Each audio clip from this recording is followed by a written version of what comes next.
Okay, so talking about foreign exchange reforms, है ना? जैसा कि हम लोगों ने देखा कि फॉरेन एक्सचेंज रिजर्व जो है वो बहुत कम इंडिया के पास में रह गए थे। एंड बिफोर 1991 हम देखें तो हमने एक स्टेटमेंट पढ़ा था, एक डेटा हमारे पास में आया था। According to that data, we were having only 15 days foreign exchange, है ना, टू मीट आवर इंपोर्ट्स। मतलब there was a great crisis of foreign exchange reserve also. तो अब फॉरेन एक्सचेंज रिफॉर्म्स में हमने क्या किया? Okay, so the very first thing, है ना, अब फॉरेन एक्सचेंज रिफॉर्म में प्रॉब्लम क्या हो रहा था? हमारा बैलेंस ऑफ पेमेंट। और बैलेंस ऑफ पेमेंट क्या होता है, ये मैंने आप लोगों को बताया कि whenever we do imports and exports, तो हमारा इनफ्लो और आउटफ्लो कितना हो रहा है फॉरेन एक्सचेंज का, उसको हम बैलेंस ऑफ पेमेंट से देखते हैं। ओके, तो बैलेंस ऑफ पेमेंट में ऐसा रहता है कि अगर हम एक्सपोर्ट ज्यादा करते हैं तो हमारे पास में बाहर की फॉरेन करेंसी हमारे पास में अच्छी खासी आती है, which is good for the country. And if you import a lot of goods, तो हमारा जो फॉरेन एक्सचेंज है वो बाहर की तरफ जाता है, so which leads to negative balance of payment. Okay, तो एक्सपोर्ट तो हमारा इतना ज्यादा अच्छा था नहीं, imports we were doing, so हमारा बैलेंस ऑफ पेमेंट बहुत ज्यादा गड़बड़ा गया था। ठीक है, और प्रॉब्लम ये थी कि इंपोर्ट करना हमारी मजबूरी था, because we were not having any substitute but to import. कुछ ऐसे गुड्स थे जो हम इंपोर्ट ही कर पाते थे, मतलब जो हमारी कंट्री में बनते ही नहीं थे। नाउ तो हमने फॉरेन एक्सचेंज रिफॉर्म्स में कौन कौन से दो मेजर्स लिए? However these two measures are there, एक है डीवैल्यूएशन ऑफ रूपी। अब ये भी एक कॉन्सेप्ट होता है, डीवैल्यूएशन ऑफ रूपी क्या होता है। और दूसरा, हम लोगों ने मार्केट डिटर्मिनेशन एक्सचेंज रेट को अडॉप्ट कर लिया। अब ये दोनों चीजें जो है वो थोड़ी सी टेक्निकल है। नाउ फॉरेन एक्सचेंज चैप्टर जो है वो मुझे लगता है हम लोगों को पढ़ लेना था, है ना? बट एनीवेज, मैं आपको ये दोनों चीजें इन शॉर्ट थोड़ा सा एक्सप्लेन कर देता हूँ। In detail will be talking about it in when we will study the chapter foreign exchange. Okay, तो डीवैल्यूएशन ऑफ रुपी का मतलब क्या होता है ना? लेट अस से $1 is equal to rupees 50। Okay, और if you go with the present rate which is around 74, okay, $1 is equal to 74 rupees. So what government does is, government खुद इस रेट को जो है वो डी वैल्यू कर देती है, रुपए को डी वैल्यू कर देती है। यानी $1 इज इक्वल टू गवर्नमेंट कर देती है रुपीज 76 या 78। यानी हम लोगों ने क्या कर दिया, हमारा जो एक्सचेंज रेट है उसको 4 रुपीज से इंक्रीज कर दिया।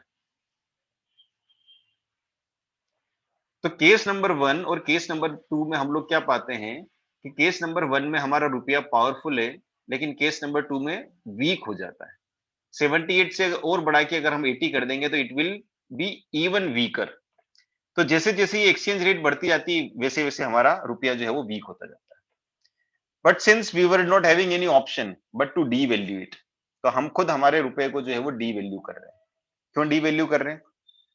क्योंकि हम लोगों को फॉरेन एक्सचेंज रिजर्व चाहिए।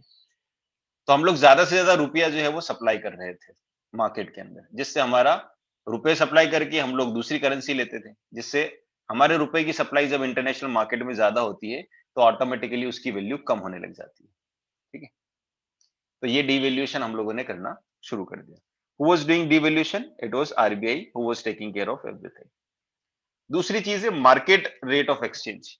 तो रेट ऑफ एक्सचेंज के जब हम टाइप्स में जाते हैं तो हम लोग पढ़ते हैं कि रेट ऑफ एक्सचेंज दो तरह के हुआ करते हैं। एक होता है फिक्स्ड और एक होता है फ्लेक्सिबल।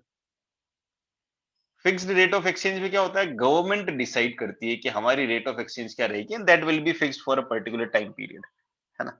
तो ये फिक्स्ड रेट में होता था। या हम लोग गोल्ड के अगेंस्ट इसको पहले यूज किया जाता था, है ना, ब्रेटन वुड कंसेप्ट और वो सब 1971 से पहले की बात है ना? तो उसको उतना डिटेल में नहीं पढ़ेंगे। पर फिक्स्ड रेट में ये होता था कि government use to decide the rate. और फ्लेक्सिबल में क्या है, छोड़ दिया जाता है, जिस कंट्री की जिस करेंसी की जितनी डिमांड है उसके हिसाब से उसका रेट जो है वो हो जाएगा। तो हम लोगों ने फ्लेक्सिबल मोड को जो है वो अडॉप्ट कर लिया बहुत अच्छे तरीके से। ठीक है, तो उसमें फिर गवर्नमेंट ने अपना कंट्रोल जो है वो खो दिया। गवर्नमेंट वो डिसाइड नहीं कर रही थी, अब मार्केट डिसाइड कर रहा था कि एक्सचेंज रेट क्या होने वाली है। अगर हम सीधे देखते हैं कि अगर $1 इज इक्वल टू रुपीज 74 आज की डेट में है, और कुछ दिनों के बाद में ये अगर बढ़ के रुपीज 78 हो जाता है, इसमें गवर्नमेंट का कोई इंटरफेयर नहीं है, मार्केट के ट्रांजेक्शन के हिसाब से ये चीज चेंज हो रही है। अगर इस तरह का हो जाता है इसका मतलब ये है कि रुपए की डिमांड किसी को नहीं है। दिस इज वाई रूपी रूपी इज बिकमिंग वीकर। या फिर इंडिया के अंदर लोग ज्यादा इंपोर्ट कर रहे हैं, ज्यादा फॉरेन गुड्स को प्रेफरेंस दे रहे हैं, ज्यादा डॉलर को खर्च कर रहे हैं, इस वजह से डॉलर स्ट्रांग हो रहा है। इसका सीधा यूसेज ये वाला होता है। तो ये मार्केट जो है वो डिसाइड करता है इस तरह से, ठीक है। तो ये थोड़ा बहुत कुछ सिस्टम है, इन डिटेल हम लोग है ना, जब क्योंकि इसको पूरा ही समझना पड़ेगा, बट आपको थोड़ा आइडिया देने के लिए I have just put it in front of you. तो ये 2 चीजें की गई। तो मार्केट डिटर्मिनेशन एक्सचेंज रेट में क्या किया, गवर्नमेंट का जो कंट्रोल था वो फ्री हो गया। अब money was not in control of government, it was free. Now market will decide कि एक्सचेंज रेट क्या रहेगी, ठीक है। So this was there. अब इसका इफेक्ट क्या हुआ, तो सीधा सीधा market forces of demand and supply will determine the exchange rate, ठीक है। नाउ डीवैल्यूएशन ऑफ रुपी का मतलब, जैसा मैंने अभी आपको एक्सप्लेन किया, कि अपनी खुद की वैल्यू, करेंसी की वैल्यू को क्या कर लेना, रिड्यूस कर देना, उसको हम लोग डीवैल्यूएशन बोलते हैं, ठीक है। और उसका सीधा कारण ये था कि हमको हमारा बैलेंस ऑफ पेमेंट जो है वो मैनेज करना था, क्योंकि जब हम डीवैल्यू करेंगे तो क्या होगा, इंडियन गुड जो है वो सस्ता हो जाएगा, और इंडियन गुड सस्ता होगा तो then foreign people will buy more of Indian goods, है ना। सस्ता मिल रहा है तो ठीक है, खरीदो ना। तो उससे फिर एक्सपोर्ट हमारा इंक्रीज होगा, और एक्सपोर्ट इंक्रीज होने से हमारा बैलेंस ऑफ पेमेंट ठीक हो सकता है। So these were two measures which were been suggested under foreign exchange, ठीक है। या कि जब डीवैल्यूएशन करेंगे तो it will increase inflow of foreign exchange. क्यों इंक्रीज करेगा, क्योंकि Indian goods will become cheaper, and hence more Indian goods will be exported और will be imported by other countries. तो ये this is about foreign exchange reforms. Now next comes is industrial sector reforms. इसमें हम लोगों ने क्या क्या किया, ये बहुत इंपॉर्टेंट पॉइंट है हमारा, है ना, industrial sector reforms. Now it was 24 जुलाई 1991 जब न्यू इंडस्ट्रियल पॉलिसी हमारे पास में आई। एक हमने पॉलिसी की बात की थी, एक पॉलिसी हमारे पास में कब आई थी, जिसको हम लोगों ने बोला था आईपीआर, इंडस्ट्रियल पॉलिसी रेजोल्यूशन 1956। एक पॉलिसी जो है वो हमारे पास यहाँ पर आती है। इस इंडस्ट्रियल पॉलिसी में हम लोगों ने कुछ बहुत इंपॉर्टेंट डिसीजंस जो है वो लिए। वो डिसीजंस क्या क्या थे, इसको वन बाय वन पॉइंट्स हम देखेंगे, उसके बाद फिर इसको डिटेल में पढ़ेंगे। तो very first is dereservation under small scale industries. हमने बात की थी ना कि पहले 91 से पहले जब हम प्लानिंग में पढ़ रहे थे, तो in order to encourage small scale industries, हमने कुछ ऐसे प्रोडक्ट्स थे जिनको रिजर्व कर लिया था कि ये प्रोडक्ट्स केवल स्मॉल स्केल इंडस्ट्री वाले ही बनाएंगे, बड़ी इंडस्ट्रीज वाले नहीं बनाएंगे, ठीक है। ये हम लोगों ने किया था in order to encourage small scale industries. उसको हमको हटाना पड़ा क्योंकि वो उतना अच्छा परफॉर्म नहीं कर पा रहे थे। तो हमने डी रिजर्व कर दिया। इसका मतलब now any product can be manufactured by anyone, ठीक है। दूसरी चीज हम लोगों ने क्या की, reduction in role of public sector. Public sector का रोल जो है वो हम लोगों ने बहुत कम मतलब धीरे धीरे करके हम रिड्यूस कर रहे हैं। यानी एक तरह से देखा जा रहा है तो हम लोग प्राइवेट एंटिटीज को इनवाइट कर रहे हैं। तो उसमें देखते हैं इंडस्ट्रीज में भी प्राइवेटाइजेशन का पार्ट पढ़ेंगे हम लोग पूरा। एंड देन इंडस्ट्रियल लाइसेंसिंग जो है उसको खत्म कर दिया गया। जो लाइसेंस राज हुआ करता था, है ना, कि for every next thing you have to take license, तो उस लाइसेंसिंग सिस्टम को जो है वो खत्म कर दिया गया। So this is also one important point. And last is price regulation. So earlier price regulation was in total control of government, लेकिन अब उन्होंने इंडस्ट्रीज के ऊपर छोड़ दिया that they can decide price of their own product, है ना। पहले प्राइस से और प्रोडक्शन या आउटपुट से रिलेटेड डिसीजंस जो है वो भी गवर्नमेंट लेती थी। Means government used to control most of the like decisions of industries. But उसके बाद में धीरे धीरे गवर्नमेंट ने क्या किया, बहुत सारे रेस्ट्रिक्शंस जो है वो हटा दिए। इसको हम लोग अब वन बाय वन देखते हैं। D reservation under small scale industries, इसमें हमने क्या किया, तो जैसे मैंने बता ही दिया आपको कुछ प्रोडक्ट्स। अच्छा, एक मैंने आपको टास्क भी दिया था कि which products were there, which products I am talking about, कौन से प्रोडक्ट्स थे वो। इसका मैंने आपसे बोला था कि आप पता करके बताना मुझे, इफ एनीवन हैज, और नहीं किया है तो कोई बात नहीं, आगे बढ़ते हैं। देन है reduction in role of public sector. तो हमने बोला था कि जैसे देखो पब्लिक सेक्टर जो है वो कैसे था, 17 इंडस्ट्रीज थी, 29 थी पहले। 29 में से क्या हुआ करता था, 29 इंडस्ट्रीज थी, 29 में दो डिवाइड किए थे हमने। 17 गवर्नमेंट के पास में थी, और 12 जो है वो किसके पास में थी, प्राइवेट कर दी गई थी। लेकिन अब ये 17 है, इनको भी घटाकर इधर 12 की जगह कितना हो गया, 12 प्लस इसमें 14 और जुड़ जाती है, यानी अब ये टोटल इतनी इंडस्ट्रीज जो है वो प्राइवेटाइज्ड हो गई। केवल 3 सेक्टर बचा, defence, equipment, atomic energy and railway transport. ये 3 बचा और अब तो और भी कम हो गया है ना? क्योंकि रेलवे जो है वो धीरे-धीरे करके जा रहा है। ठीक है? तो डिफेंस बचता है और एटॉमिक एनर्जी बचती है और उसमें भी कुछ-कुछ चीज़ों में atomic energy is purely under government, defence में भी हम कुछ-कुछ चीज़ें जो है वो बाहर से खरीदने लग गए हैं। ठीक है? तो इस तरह से करके धीरे-धीरे role of public sector is reducing, है ना? पर 91 में अगर हम लोग बात करें तो it has reduced from 17 to it has reduced to 3, यानी 14 इंडस्ट्रीज़ में हम लोगों ने प्राइवेट एंटिटीज़ को अलाउ कर दिया। देन लाइसेंसिंग पॉलिसी जो थी उसको हम लोगों ने खत्म कर दिया, ठीक है? अब लाइसेंस जो है वो उसकी ज़रूरत नहीं पड़ेगी अगर आपको कोई भी नई यूनिट एस्टेब्लिश करनी है। You just have to register, आपको रजिस्ट्रेशन कराना पड़ेगा, है ना? अब देखो रजिस्ट्रेशन और लाइसेंसिंग के अंदर डिफरेंस है। लेकिन इसमें भी अगर देखा जाए तो कुछ चीज़ें ऐसा नहीं लाइसेंसिंग पूरी तरह से खत्म हो गई। कुछ चीज़ों के लिए तो लाइसेंस लेना ही पड़ेगा आपको, है ना? क्योंकि कुछ ऐसे गुड्स होते हैं जैसे हैज़ार्डस गुड्स हुए या कुछ सेंसिटिव गुड्स हो गए, उनके लिए तो हमको लाइसेंस लेना ही पड़ता है। जैसे मान लो अगर हम फार्मास्यूटिकल कंपनीज़ है तो definitely we have to acquire licence क्योंकि it is something which is related to health of people, so we can not compromise. लेकिन आपने जूते बनाने की फैक्ट्री खोलनी है तो उसके लिए आपको लाइसेंसिंग की ज़रूरत नहीं है। You just have to register a company. करेंगे। तो वो है, तो एक फॉर्मल डॉक्यूमेंटेशन आपको जो है वो कंप्लीट करना पड़ता है उसके लिए।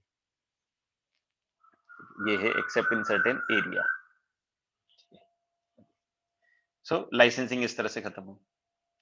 प्राइस रेगुलेशन, ठीक है? तो now market will be deciding the price, है ना? प्राइस कौन डिसाइड करेगा? Market forces of demand and supply.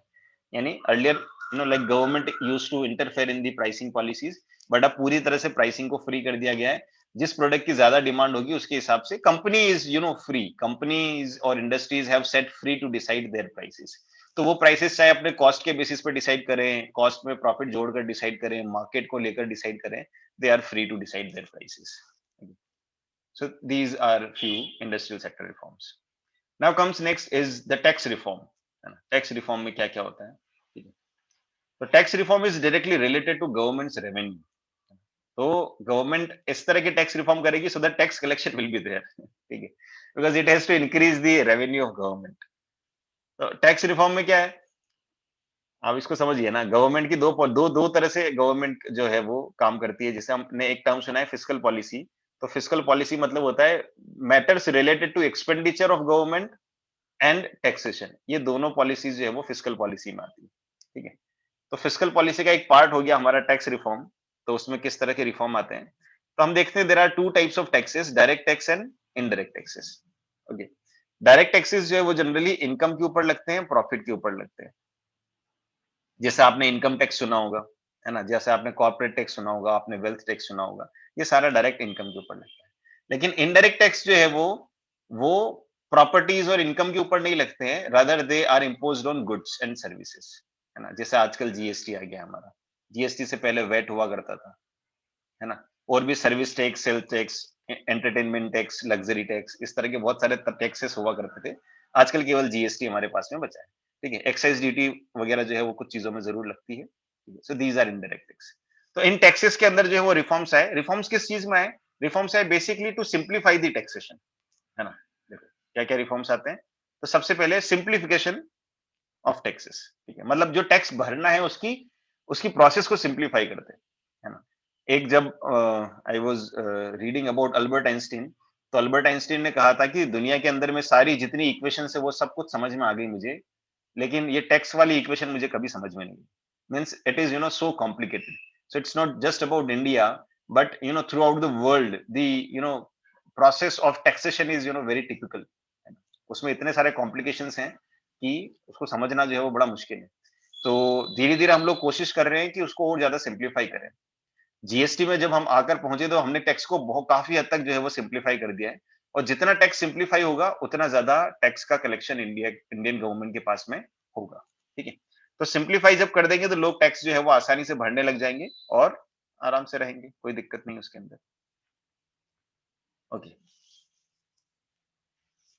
Now indirect taxes reform के अंदर क्या किया गया? थोड़ा-सा जो अगर देखा जाए, है ना?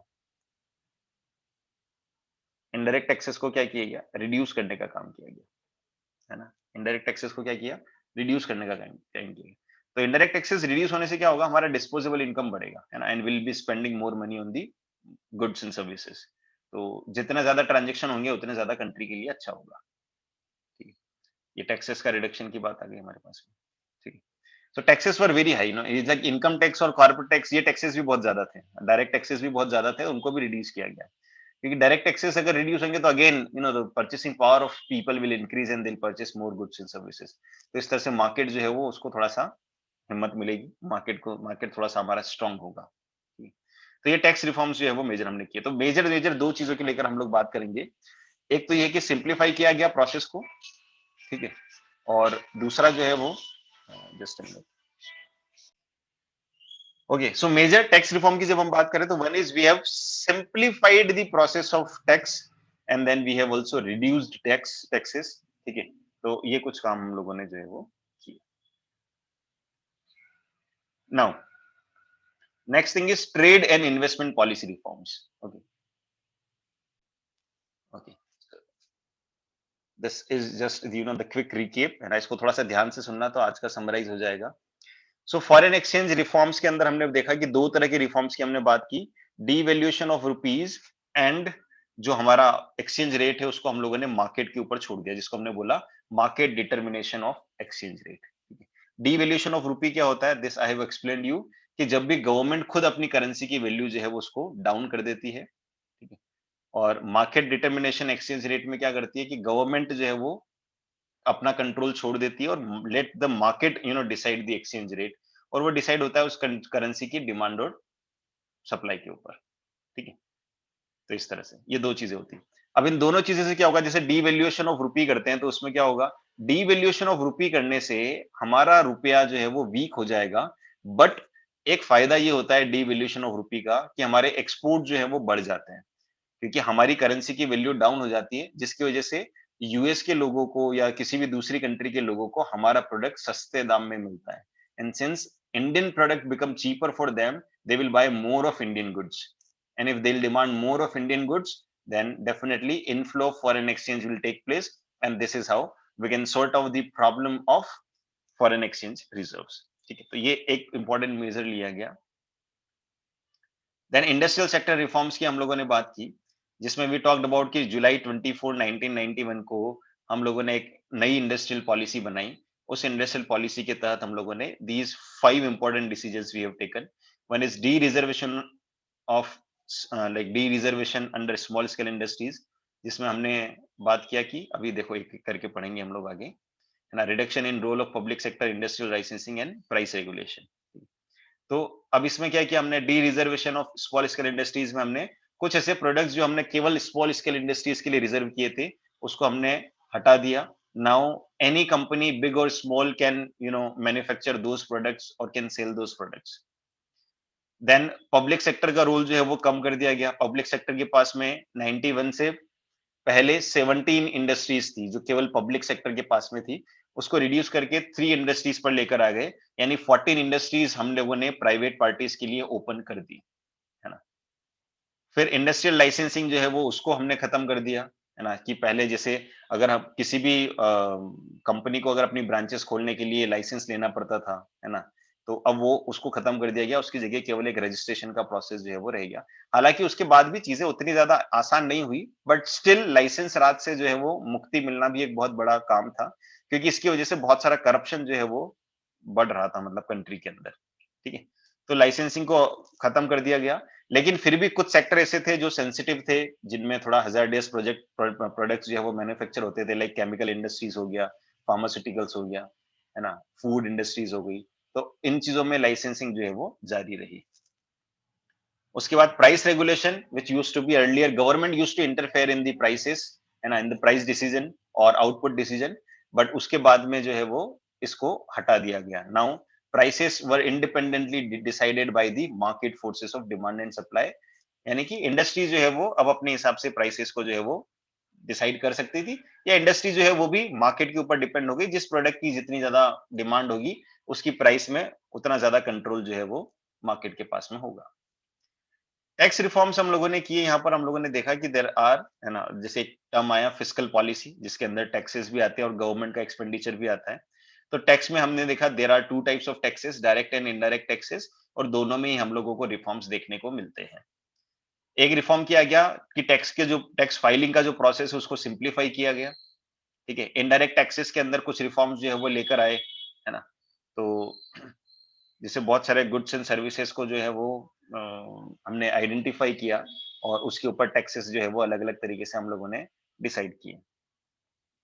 और इसमें नेशनल मार्केट भी बना अगर देखा जाए तो, है ना? और उसके ऊपर भी काफ़ी सारे कुछ रिफॉर्म्स जो है वो आए उसमें। और तीसरा हम लोग देखते हैं कि टैक्सेस जो है वो उनको रिड्यूस किया गया सो दैट लोगों का परचेसिंग पावर बढ़े and people will demand more products. तो उसकी वजह से क्या होगा, more production will take place, takes like more production will take place and उसकी वजह से ज्यादा एक्सचेंज होगा तो इकोनॉमी हमारी ज्यादा स्ट्रांग होगी। So these are all about the taxation. Okay, तो आई गेस आज के लिए इतना ही रखते हैं क्योंकि आज हम लोगों ने थोड़ी सी ज्यादा चीजें जो है वो कवर की। If you are having certain questions you may ask.